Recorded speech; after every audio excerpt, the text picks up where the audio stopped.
government has concluded an expanded pilot scheme for real-time crude oil production monitoring. This is referred to as the National Production Monitoring System, NPMS. It is a remote monitoring system in place to monitor real-time production and other field parameters needed for effective reservoir management and administration. And this has also been picked up. We expect to see the results of this very shortly. In line with the transformation agenda of government, the transparency and accountability principle of government as well, I set up special task forces a couple of months ago, headed by eminent Nigerians, to address critical issues that are mainstays of reform in our sector. You will recall the special PIB task force was set up, the technical committee for the PIB, which has been working with PIB at this time since by the time the Sixth Assembly ended, various versions of the PIB were floating around. The Special Task Force on Governance and Controls, the NNPC and other parastatals, Petroleum Revenue Special Task Force, and of course, the National Refinery Special Task Force. They have worked very diligently over the last 2.5 months or so. They had 60 working days or 90 days in effect to round up their activities.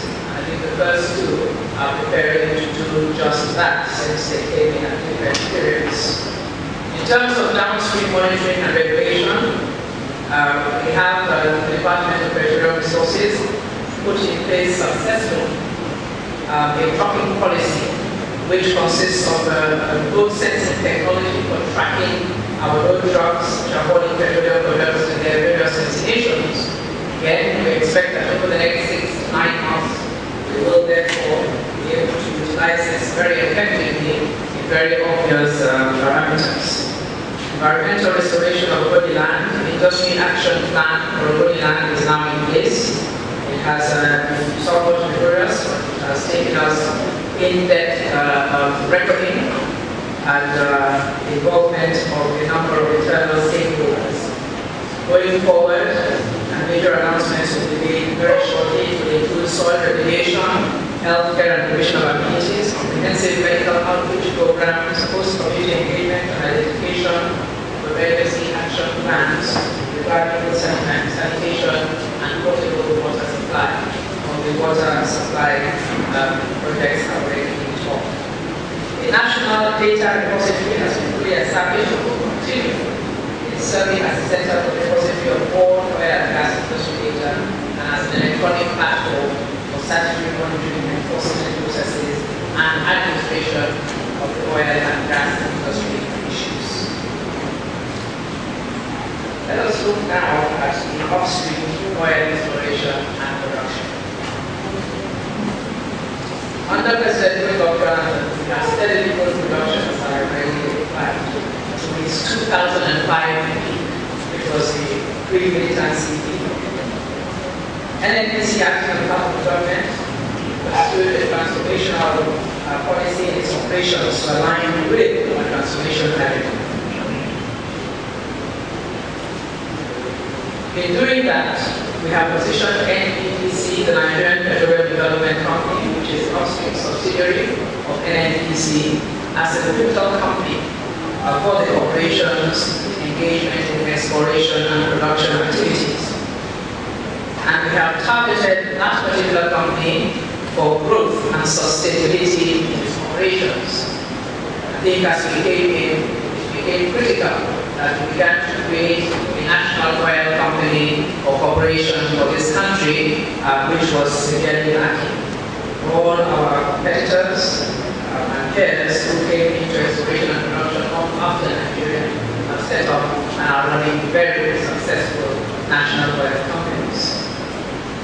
We therefore, the leadership of Mr. President, assigned 55% equity stake in the 8 blocks whose IOC's 45% equity stake was divested under the NPC Shell Hotel now joint venture. Those OMLs, OML 4, 38, 41, 26, 13, 34, 40, and 42. I believe those are the blocks that have been reported separately in the media that I sold. Let me state categorically that we have had no bid round in Nigeria since we came to government. Neither have we yet kicked off the marginal field round, although we intend to do so in June. So in fact, these blocks, the equity in these blocks was assigned to NPDC in order to grow our own national oil company. And as a result of this, we have seen in this space of time the addition of over 1 billion barrels of oil reserves and about 5 trillion cubic stocks of gas to NPDC's asset base. This has never been seen in this before. And these blocks are now free of funding constraints that have plagued the joint ventures, and includes investments from both the NNPC and parties that have acquired the Shell, Total, Agri interest in these blocks can now proceed in developing the blocks at an accelerated pace. So based on all this, NNPC has now developed what we consider a very aggressive growth plan for NPDC, detailed production and financial projections up to 2015. We expect that if we continue aggressively on this path as we have so far, by 2015 we should hit a production target with our NOC of 345,000 barrels per day, from the 30,000 barrels per day we met it at when we came into government about 2 years ago. The current production capacity of NPDC is 90,000 barrels per day. Beyond 2015, we expect that it will become what is considered a medium-sized company, and it should have capacity to retain oil production at an average of 400,000 barrels per day, which is very good because in a short space of time that we have had to work with. Although the upstream sector suffered some setbacks, as you know, from the times of the business activity, the Nigeria times has gained momentum of the amnesty program. And our crude production is now averaging about 2.5 million barrels per day. In order to ensure and to show our commitment to the vibrant upstream sector, we have tried to provide stability for investors, and we have started the renewal of leases in good faith. Firstly, with the NNPC Oil Producing Nigeria joint venture, which was done just over a month ago in respect of OML 67, 70, 68, and 70 in our shallow waters. Other renewals, Chevron and Shell, are expected to be concluded by June at the latest.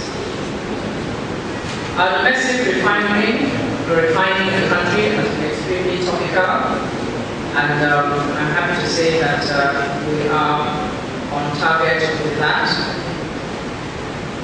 We are in fact at this time ensuring that 20% of our domestic product requirement is actually being supplied by our refineries. This is going up. The larger plan, however, as you know, is to return the refineries to 90% capacity utilization. Timelines for the turnaround maintenance, which involves the original refinery builders, is also here, but in focus of time, since they're telling the times of us up. I would leave that now. I've said it separately in any case. Let me mention very quickly that in terms of the parastatals, PPPRA has introduced various measures to checkmate product importation sharp practices in the last few months, and we have been achieving major results in terms of downside in those volumes.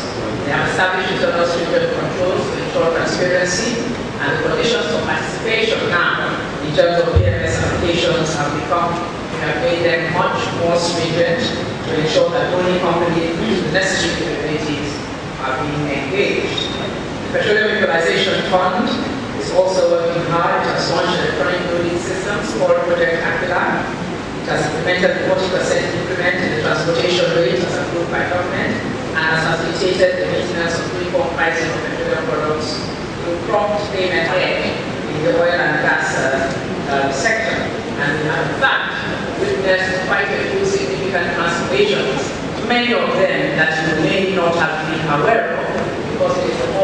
conversational and more topical issues that have actually been brought to the fore.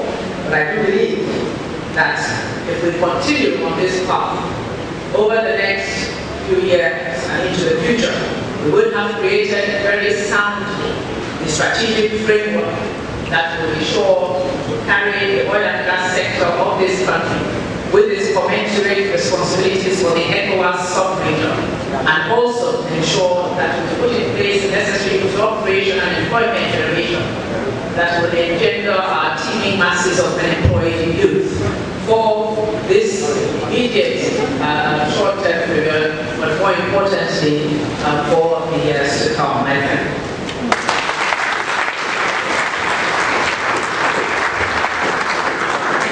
Thank you very much. Thank you, Honorable Minister.